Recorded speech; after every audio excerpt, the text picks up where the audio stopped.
Hello everyone, कैसे हैं आप सभी लोग। तो आज हम लोग लाइट का रिफ्रैक्शन पढ़ेंगे। भाई लाइट रिफ्रैक्शन कैसे करती है, रिफ्रैक्शन का मतलब क्या होता है।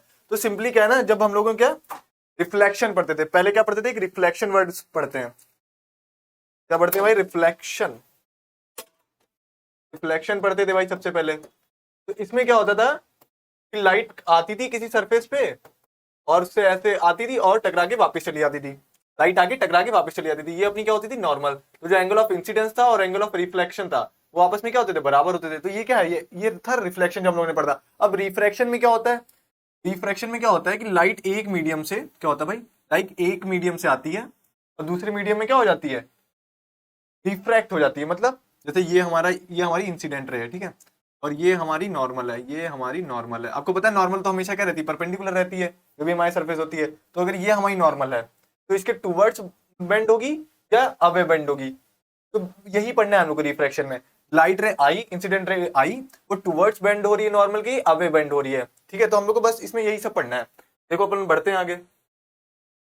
व्हाट हैपेंस, क्या है, जब रेयर से डेंसर मीडियम में जा रही, मतलब रेयर मीडियम मतलब जो जैसे कि एयर, एयर में हमारे पार्टिकल्स क्या है, दूर दूर है थोड़ा सा। फिर उसके बाद हम लोग बात करें अगर वाटर की या लिक्विड की किसी बात करें तो वहां पे पार्टिकल्स क्या है, एयर के पार्टिकल्स के कंपेरिजन थोड़ा ज्यादा पास में है। तो जो वाटर का मॉलिक्यूल हो गया या जो लिक्विड का मॉलिक्यूल हो गया वो क्या हो गया, ज्यादा क्या हो गया, डेंस हो गया। किसके कंपेरिजन में, एयर के कंपेरिजन में। तो क्या हो रहा है कि जब लाइट रे कोई आई और कहां से हो रही है बेंड, ये यहां से आई नॉर्मल से या एयर से आई जो थोड़ा लाइट मीडियम है, जो थोड़ा सा कम डेंस मीडियम है, और कहां को गई जो थोड़ा सा ज्यादा डेंस मीडियम है। तो क्या होता है, लाइट रे आई और ये हमारी क्या है, देखो ये हमारी नॉर्मल रे है। नॉर्मल रे आई है तो क्या हो रहा है भाई, टुवर्ड्स नॉर्मल बेंड हो रही। देखो नॉर्मल, ये नॉर्मल की तरफ आई है और निकलनी कैसे थी इसको, देखो भाई लाइट रे आई, आनी ऐसे ऐसे निकल के ऐसे ही जानी थी। लेकिन क्या हो गया, यहाँ पे मीडियम चेंज हो गया, रेयर से डेंसर मीडियम हो गया। तो क्या हुआ, देखो ये हमारी नॉर्मल है तो नॉर्मल की तरफ थोड़ी सी लाइट बेंड हो गई, नॉर्मल की तरफ थोड़ी सी लाइट बेंड हो गई। इसी को हम लोगों ने क्या बोल दिया, रिफ्रैक्शन बोल दिया। क्या बोल दिया भाई, रिफ्रैक्शन बोल दिया। तो इसमें क्या हुआ कि जब रेयरर से डेंसर में लाइट आ रही है, जब रेयरर से डेंसर में लाइट आ रही है तो क्या हो रही है, लाइट है हमारी जो लाइट रे है वो क्या हो रही है, टूवर्ड्स नॉर्मल बेंड हो रही है। क्या हो रही है भाई, टूवर्ड्स नॉर्मल बेंड हो रही है। अब इसका अपोजिट ले लें, जब कहां से, डेंसर से रेयरर मीडियम में आ रही है, डेंसर से रेयरर मीडियम में, जैसे मान लो वाटर से एयर में जा रही, तो देखो क्या हो रहा है, ये हमारी नॉर्मल है, ये हमारी इंसिडेंट रेस पे पड़ी, ये हमारी नॉर्मल है। इस केस में क्या था, टूवर्ड्स नॉर्मल होती है। इसमें क्या हो रहा था, नॉर्मल से थोड़ा सा दूर जाएगी। देखो लाइट आई और निकलनी इसको ऐसे थी, ऐसे निकलनी थी, ऐसे निकलनी थी। लेकिन क्या हो गया, यहाँ पे मीडियम चेंज हो गया। क्या हो गया भाई, मीडियम चेंज हो गया। तो ये ऐसे आई लेकिन निकली कैसे, अवे फ्रॉम नॉर्मल। ये नॉर्मल है, नॉर्मल से थोड़ा सा दूर हो गई। क्या होगा भाई, नॉर्मल से थोड़ा सा दूर हो गई। इसी को क्या बोल दिया भाई, रिफ्रैक्शन बोल दिया। तो आप दोनों चीजें समझ पा रहे हो ना, क्या है, जब रेयर से डेंसर आ रही है तो टुवर्ड्स नॉर्मल बेंड हो रही है, जब डेंसर से रेयर में जा रही है तो अवे फ्रॉम नॉर्मल बेंड हो रही है, ठीक है। तो क्या करें, अगर अलोंग द नॉर्मल है तो कोई दिक्कत नहीं, मतलब जैसे कि ये अगर कोई लाइट रे ऐसे ही आ जाए, यहाँ से ऐसे ही आ जाए, तो वो क्या करेगी, एज इट इज पास हो जाएगी। लेकिन अगर किसी एंगल पे इंसिडेंट हो रही है तब वो क्या होगा, उसमें रिफ्रैक्शन होगा। क्या होगा, रिफ्रैक्शन। और ध्यान रखना, वो रिफ्लेक्शन था जो हमने पहले भी बताया, उसके बाद ये क्या है, रिफ्रैक्शन। इसमें क्या, लाइट रिफ्रैक्ट हो रही है, मतलब अपना क्या कर रही है, डायरेक्शन चेंज कर रही है थोड़ा सा, ठीक है। अगर रेयर से डेंसर में आ रही है तो क्या टूवर्ड्स नॉर्मल बेंड हो रही है, अगर डेंसर से रेयर में जा रही है तो अवे फ्रॉम नॉर्मल बेंड हो रही है, ठीक है। और अगर वही मीडियम चेंज हो रहा है लेकिन कैसे आ रही है, लाइट नॉर्मल आ रही है मीडियम के, मतलब परपेंडिकुलर आ रही है, 90 डिग्री एंगल पे आ रही है, तो एज इट इज ही पास हो जाएगी बिना रिफ्रैक्ट हुए, ठीक है। तो यही क्या है अपना, रिफ्रैक्शन है। फिर क्या, रिफ्रैक्शन के कुछ लॉ हैं, जैसे रिफ्लेक्शन के लॉस थे ना, कि जो भी नॉर्मल रे, इंसिडेंट रे, रिफ्लेक्टेड रे क्या है, एक प्लेन में होंगे, वैसे भी क्या इसमें भी लॉज हैं सेम इसी के जैसे थोड़े थोड़े। देखो लॉज ऑफ रिफ्रैक्शन क्या कह रहे हैं भाई, incident ray, the refracted ray and the normal to the interface of the two transparent media at the point of incident all line the same plane. Same reflection वाला तो scene है, सारी जो भी रेज है वो क्या होनी चाहिए, सारी एक ही प्लेन में लाई करनी चाहिए। देखो ये हमारी इंसिडेंट रे है, ये हमारी इंसिडेंट रे, फिर ये हमारी क्या रिफ्रैक्टेड रे, ये हमारी नॉर्मल है। तो ये तीनों क्या होनी चाहिए, ये तीनों एक ही प्लेन में होनी चाहिए। यही है पहला लॉ ऑफ रिफ्रैक्शन, एक ही प्लेन। मतलब ये जैसे ये मेरा हाथ है तो अगर ऐसे आई ऐसे, मतलब जैसे ऐसे रे आ रही है तो ऐसे ही निकल के जाएगी, इसी प्लेन में निकल के जाएगी। ऐसे नहीं ऐसे आ रही है और वो दूसरे उसमें चली गई, नहीं, एक ही प्लेन में जाएगी, ठीक है। फिर क्या है, the ratio of the sine of angle of incidence of the sine of the angle of refraction is constant for the light given Snell's law of refraction. कुछ नहीं करे, दूसरा नियम क्या है, दूसरा नियम ये है भाई, दूसरा लॉ ये है, साइन आई अपॉन में sign are.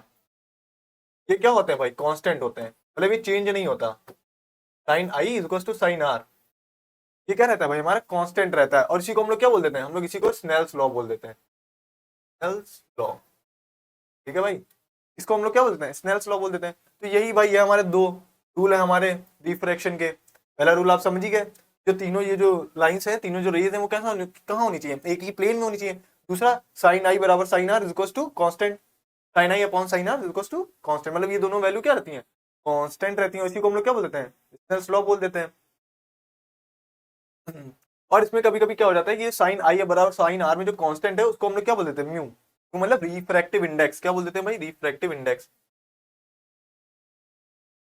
Sign I cone में साइन आर, ठीक है, इक्वल्स टू, ठीक है। और ये जो म्यू है ये हमारा क्या है भाई, रिफ्रैक्टिव इंडेक्स, इसी को हम लोग बोल देते हैं अपना स्नेल्स लॉ। और ये जो म्यू है हमारा इसको हम लोग क्या बोलते हैं, refractive index, refractive index, refractive index, ठीक है। ये हमारा स्नेल्स लॉ और ये रिफ्रैक्टिव इंडेक्स, ठीक है। अब ये देखो एक एग्जांपल दे रहे हैं कि भाई pencil appears to be broken in water. देखो ये जो पेंसिल पेंसिल हम लोग पानी में डाल रहे हैं ना, देखो ये थोड़ा सा बेंड हो रही है कि नहीं बेंड हो रही है, ऐसा क्यों हो रहा है, ड्यू टू रिफ्रैक्शन। क्यों, क्योंकि यहाँ पे भाई हमारा एयर है मीडियम, यहाँ पे हमारा मीडियम क्या है, वाटर है। मीडियम क्या हो गया, चेंज हो गया है। तो क्या है, यहाँ पे जो स्पीड है लाइट की और जो यहाँ पे स्पीड है लाइट की वो अलग अलग हो गई है। यहाँ पे जो स्पीड है लाइट की वो अलग है, यहाँ पे स्पीड ऑफ लाइट अलग है नहीं। तो इसीलिए क्या हो गया, रिफ्रैक्शन हो गया। इसीलिए हम लोग को पेंसिल हल्की सी बेंड दिख रही है या ब्रोकन पेंसिल दिख रही है।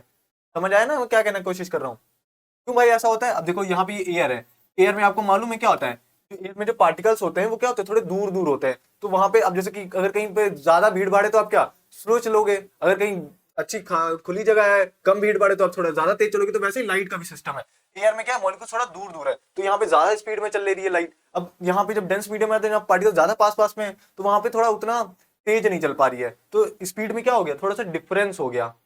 तो यही जो स्पीड के जो डिफरेंस आ रहा है ना, इसी को हम लोगों ने किससे कर दिया, रिफ्रैक्टिव इंडेक्स से थोड़ा सा मैच कर दिया है।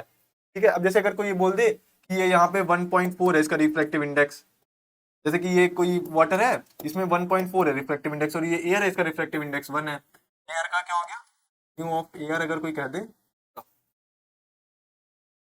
एयर है भाई अपना, एयर है ये, एयर का कोई रिफ्रैक्टिव इंडेक्स म्यू अगर कह दे कि भाई 1 है और ये हमारा वाटर है, या कोई लिक्विड बोल दो, वाटर ना बोलो लिक्विड बोलो, कोई लिक्विड है, इसका म्यू 1.4 है। तो इसका मतलब क्या हुआ, इसका मतलब ये हुआ कि ये यहाँ पे जो स्पीड ऑफ लाइट है वो है उसकी 1.4 टाइम्स क्या है, जो इसकी वैल्यू है वो कम है।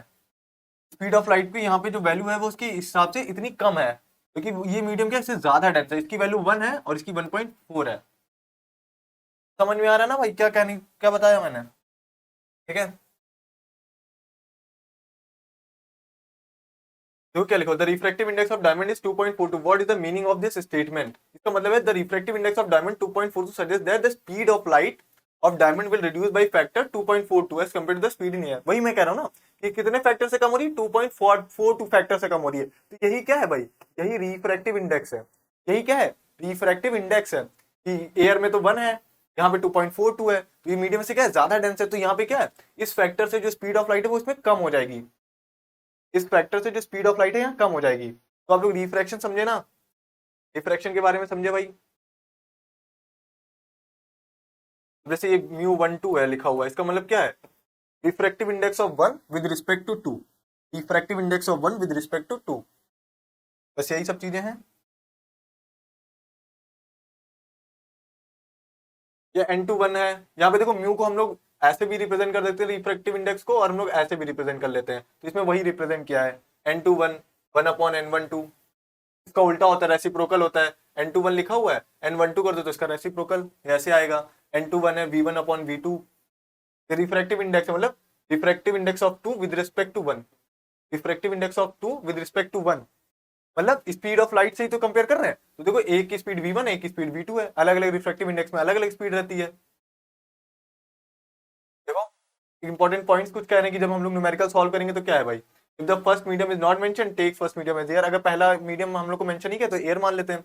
The first medium in vacuum refractive index of second medium is called as absolute refractive index. फिर अगर एक मीडियम का रिफ्रैक्टिव इंडेक्स मतलब एक जो मीडियम है वो हमारा वैक्यूम है, तो दूसरा जो रिफ्रैक्टिव इंडेक्स है उसको हम लोग क्या बोलेंगे, एब्सोल्यूट रिफ्रैक्टिव इंडेक्स दूसरे वाले उसका। For solving numerical velocity of light in air equal to velocity of light in vacuum. क्या कह रहे हैं कि अगर हमको न्यूमेरिकल सॉल्व कर रहे हैं तो जो स्पीड ऑफ लाइट एयर में होगी वही स्पीड ऑफ लाइट कहाँ होगी, वैक्यूम में भी होगी। और कितनी होती है भाई, 3 × 10⁸ मीटर/सेकंड होती है। ठीक है, एन हमारा क्या, रिफ्रैक्टिव इंडेक्स, इसकी कोई यूनिट नहीं होती है। ठीक है, तो आज के लिए इतना ही, बाकी all the very best and thank you.